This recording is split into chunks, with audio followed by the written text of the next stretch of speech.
बहुत बड़ी खुशखबरी लाया हूं, सोचा तुम्हारा मुंह मीठा करूं। अब वो कहते हैं ना, जब कोई खुशखबरी मिलती है तो अपनों को सुनाई जाती है।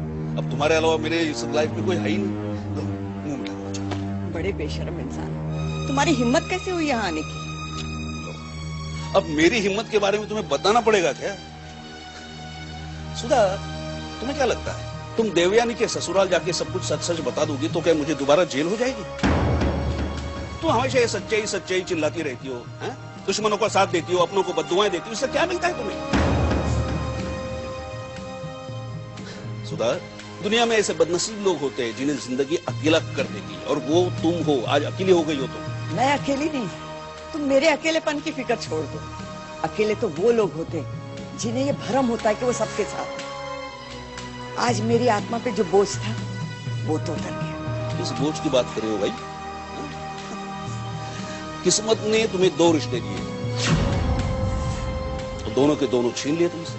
न तुम्हारा पति रहा, न तुम्हारी बेटी। तुम्हें पता है देवयानी की सास ने मुकदमा वापस ले लिया और उसे अपने साथ घर ले गई। सुधा, मेरे ख्याल से तुम्हें यहाँ पूजा करने की बजाय हरिद्वार जाके पूजा करना चाहिए। अगर कहो तो एक टिकट कटवा दूं। भले ही यशपाल भाई साहब की बीवी ने मुकदमा वापस ले लिया, भले ही वो उसे घर ले आई, लेकिन उसका क्या होगा?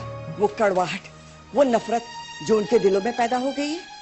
यशपाल का खानदान तो तबाह होके ही रहेगा। तुम्हें क्या लगता है तुम्हारी सच्चाई और तुम्हारा भगवान उसे बचा पाएगा? क्या है सुधा, मेरे हाथ एक ऐसी चिंगारी लग गई है जिसकी लपटों में उसका सारा खानदान राख राख हो जाएगा, कुछ नहीं बचेगा। पता है ये यशपाल की बहू राधा है ना, ये इसकी दूसरी शादी है। हाँ, इससे पहले भी एक बार शादी हो चुकी है उसकी, उसका अभी तक तलाक भी नहीं हुआ है कि नहीं? आग लगाओ खबर।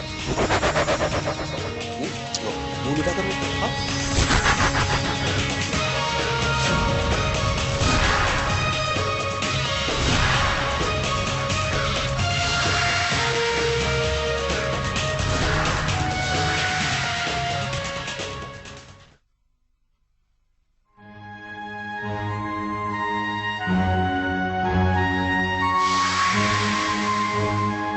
कैसे लगा?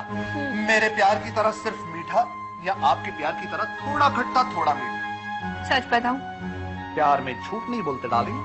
प्यार में बीवी से आटा भी नहीं गुनवाते, खुद किचन में जाते हैं और रोटियां बनाते हैं। ठीक है, हम गाजर का हलवा खाने के बाद आएंगे, तो हम भी बर्तन लगाएंगे। डील? डील।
नफरत की इस लड़ाई में मुझे किसी की हमदर्दी नहीं चाहिए, और खास करके तुम्हारी तो बिल्कुल नहीं। जिसने मेरी जिंदगी बर्बाद की है, अब मेरा मकसद उससे बर्बाद करना है।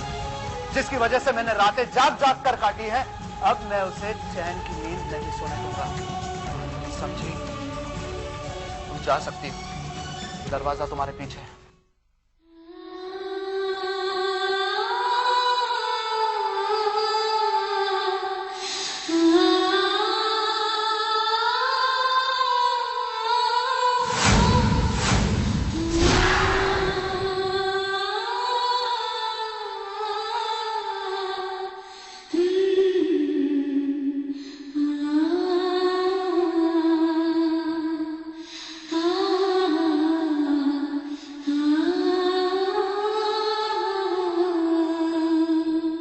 समझ नहीं आता, करण का प्यार झूठा था या मेरा विश्वास।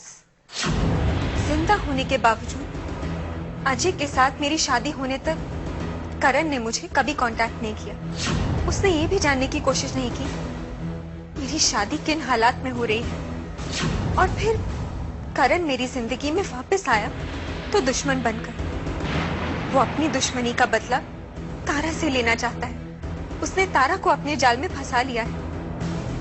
कल को जब तारा को करण की असलियत का पता चलेगा, ये सदमा वो कभी बर्दाश्त नहीं कर पाएगी। करण तारा के दिल में मेरे लिए नफरत के बीज बो चुका है। इससे पहले कि ये बीज नफरत के दरख्त में बदल जाए, मुझे अपने और करण के रिश्ते का सच तारा के सामने लाना होगा। अपनी जिंदगी बचाने के लिए मैं तारा की जिंदगी दांव पर नहीं लगने दूंगी। लगता है करण की असलियत से पर्दा हटाने का वक्त आ चुका है। बुआ जी आप राधा किस सोच में डूबी हो? कोई परेशानी है? नहीं बुआ जी, कोई परेशानी नहीं है, बस कुछ सवालों के जवाब नहीं मिल रहे। सोच रही थी शायद कोई जवाब मिल जाए। तुम्हें किन सवालों ने उलझा लिया? एक काम कर, तू वो सवाल ना मुझसे पूछ, शायद उन सवालों का जवाब मेरे पास हो। बुआ जी, जो गलती इंसान जानबूझकर नहीं करता, क्या उसकी सजा भी उसे भुगतनी होती है? ये तो किस गलती और किस सजा के बारे में बात कर रही है?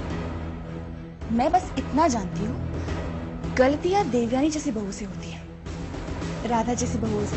बुआ जी, अगर मुझसे कोई गलती हुई हो तो? राधा, तुम्हें पता है सबसे बड़ी गलती क्या होती है?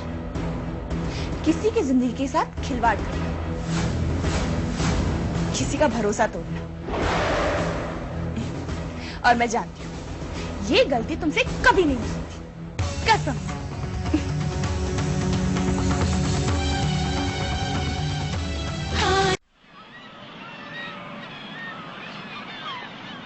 गोपाल, कोई भी समझदार इंसान एक ही गलती जिंदगी में कभी भी 2 बार नहीं करता। जब जिंदगी ने मुझ पर कभी कोई रहम नहीं किया तो मैं किसी पर रहम क्यों करूं? हमारे पास वक्त बहुत कम है, जल्द से जल्द अपना मकसद पूरा करके हमें यहाँ से निकल जाना है। हम अपने मकसद के बिल्कुल करीब पहुंच चुके हैं। नहीं, मेरे रास्ते की रुकावटें अभी खत्म नहीं हुई। चौहान के बारे में क्या पता चला? मैंने अपने आदमियों को उसके पीछे लगाया है। वो जहां भी होगा, जैसा भी होगा, उसका पता चल जाएगा। पुलिस को धोखा दे सकता हो गोपाल पुलिस। उससे होशियार रहना। बहुत ही शातिर इंसान है, वो सिर्फ पैसों की भाषा समझता है। और जो इंसान पैसों की भाषा समझते हैं, वो जब दुश्मनी निभाने पर आते हैं तो किसी भी हद तक जा सकते हैं। चौहान हमारे रास्ते में कोई भी रुकावट पैदा कर सकता है, उसे कोई मौका नहीं मिलना चाहिए।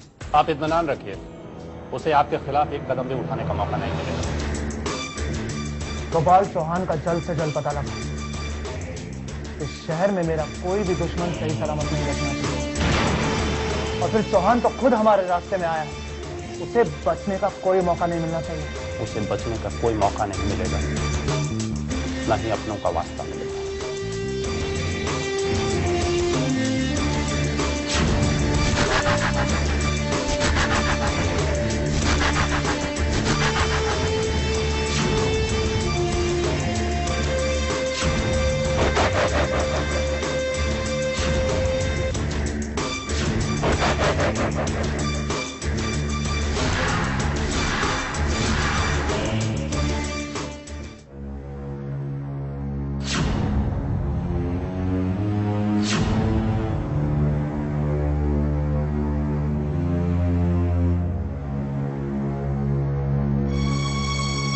मम्मी जी, मैं आप ही को पूरे घर में ढूंढ रही थी।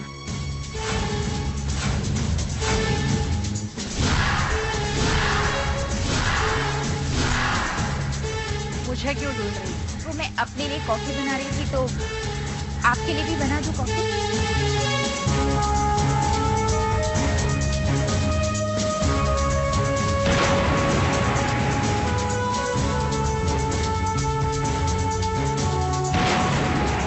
कुर्सी को जानती हो?